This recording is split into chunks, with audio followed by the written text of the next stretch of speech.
What's up, guys? Rob again, and as you can see, the car is basically done. The shocks are done, mounted shock towers. Very smooth too, I might add. Very smooth. Rear shocks are done. I just have to adjust the ride height and whatnot. Motor guard is on. Pinion slipper cover is on. Obviously the rear shock tower, the wing.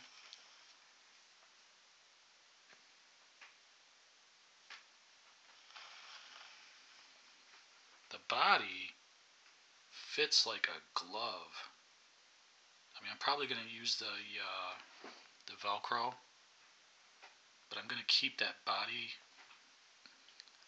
the post, because it does act like a little stabilizer. It helps keep the front from sliding around too much. I've noticed that. One thing, you see the front shocks use your typical eyelet on the swing arm. The rear shocks, however, use little ball cups. It's basically a ball stud and a little ball cup.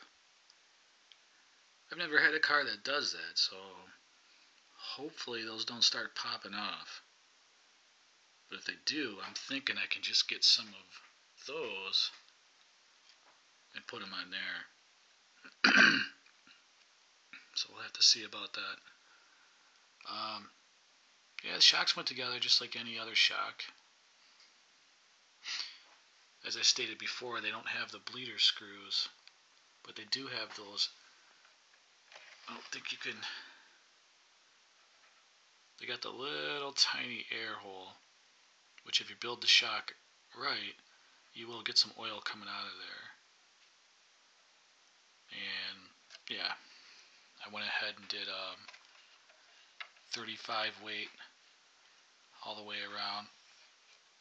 And it's interesting because these on 35 make the Associated Factory ones feel like they're like 20, even though, because those are 35 in the front, and then like I said, these are 35. But it's weird, these are just, they feel better, maybe because they haven't been run in yet, I don't know. But I got some kind of weird issue going on though that I'm not too crazy about. I'm not going to be able to do this with one hand, but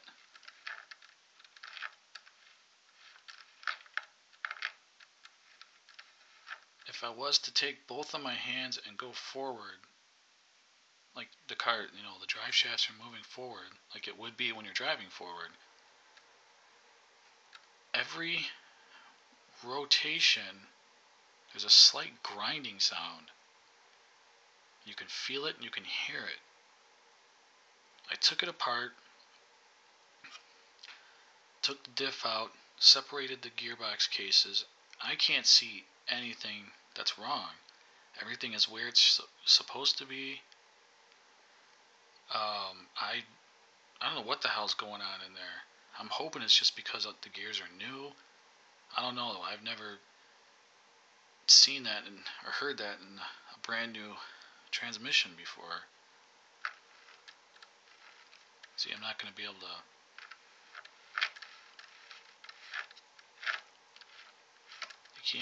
You can't hear it unless you do both at the same time. So that's kind of I don't know how I feel about that. I hope there's nothing wrong in there, because I can't. Like I said, everything is where it's supposed to be. And also, when I was hearing that sound, and I took my diff out, my diff was leaking. I'm like, wow, really? Fresh build and the diff's already leaking? It was leaking around two of the screws that hold the diff cap on.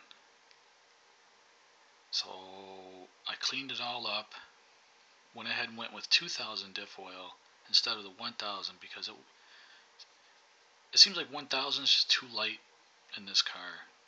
I mean, I know I run a 1000 in that, but 1000 in this diff just seems like it's way too light. So I went with 2000, and that definitely feels a lot better. But I don't know why the hell it was leaking like that.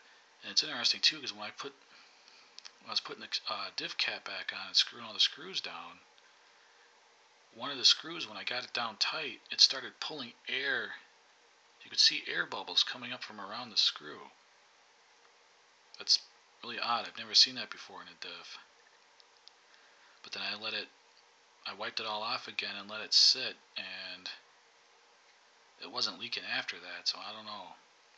If I come in here, my hobby room where all this stuff is tomorrow, and this is all wet and leaking, I'm going to be getting a hold of Schumacher and be like, hey, what the hell, man? Your diff's leaking right out of the damn box. Right after the build. So I don't know about that. But I still don't have any electronics in it yet. Let's see if I can take this off and show you.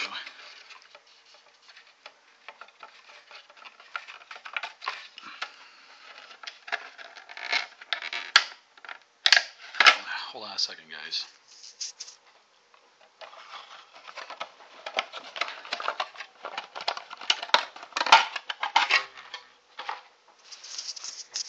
Okay, sorry about that. Like I said, that body fits like a glove. And as you might notice, I cut this. This went all the way to here, and you see that hole? It's a really stupid design I didn't like. Basically, see that pin, that hinge pin? It basically had the exact same thing that went from here and it connected right here. And you would slide a post through and then put a body clip in. That body post did not want to go in there. There's a lot of friction in that body post. Which I'm like, okay, you know what? I'm not going to fight at the track to put that post in, put a body pin in, and then put these two body pins in. I'm not even going to bother with that, so I just cut it and sanded the carbon fiber down. You don't need that. Another thing I don't like is that this whole setup takes a lot of space. Because let's say that this foam block was my lipo and I wanted to run it all the way back. Well, you're kind of limited because you're going to have to spin it around to have your posts visible to put your ESC plugs in. That takes up a lot of space right there. And running shorties in here, shorty lipos, are not easy. So you basically have to, I tried to configure different ways. You know, I put my shorty pack right here, then I put two of these blocks, one right here and one right here. It just wasn't going together well. I think I'm going to have to end up running full length stick packs in here, which with this block, a regular stick pack will fit from right here to right there. But shorties are kind of tricky to run in this chassis, so it's kind of a bummer. So I like shorties, but I still haven't set the camber or steering links. I don't have any electronics yet because I don't know how many of you have used or dealt with Viper. I'm having some issues with that company and Mr. Nick Mulatto from Viper. That's why I don't have Viper in there either. That is an RTR system from one of my associated cars.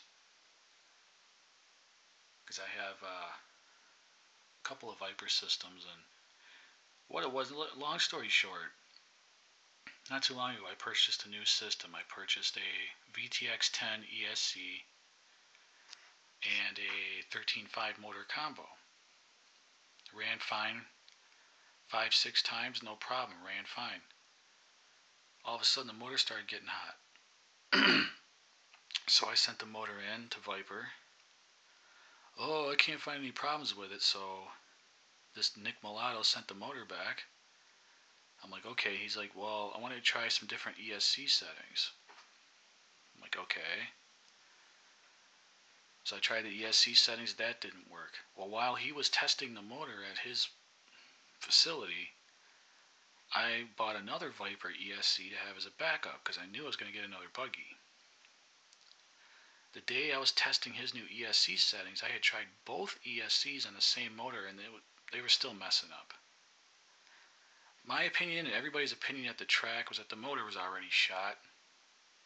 So even if he changed the settings, it wasn't really going to do anything.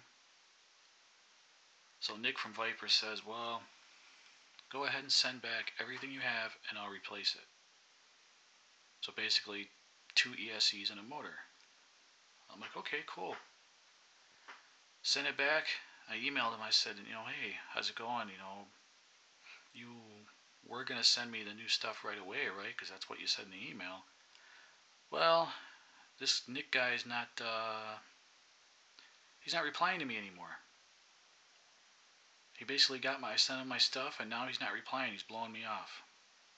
I'm like, wow, really? That's great customer service. And then come to find out, everyone I've talked to at the track has had problems with Viper. And one guy told me that this Nick actually admitted that Viper's manual that comes with the ESCs isn't right. The settings are all wrong. Because I go to the track with a guy who he burned up 2 Viper. He told me that he burned up 2 Viper motors in one day because the ESC settings were all wrong. I'm like, wow, that's awesome.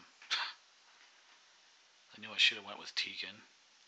So anyway, that's why that has an RTR ESC, as I'm sure you can tell. You guys know Associated can tell. And this has nothing. So hopefully Viper gets on the ball, because I filed a complaint with the Better Business Bureau against them. I'm like, that's not cool. You're just going to blow me off and not talk to me anymore once you get my stuff back. It's like, gee, what are they trying to do? Keep my stuff and say that I never bought anything or something? I don't know. I may still end up going with Tegan. After hearing all the crap I hear about Viper. Maybe, I don't know, maybe you guys out there have had better luck with Viper. I don't know. Because me and about 6 other people at the track haven't. So yeah, guys, it's pretty much done. The last time you see a video from me, I guess I'll do I'll probably paint it sometime this week, and whenever the hell I get my electronics in it, I guess that's up to Viper. I mean, I could put an I do have another RTR system I could put in it just to take it to the track and test it out, but really don't want to go through the hassle of mounting all that stuff in there when it's just going to get ripped out sooner or later. I don't know. So we'll see. Alright guys, probably won't see another video from me for, I don't know, 3-4 days or something.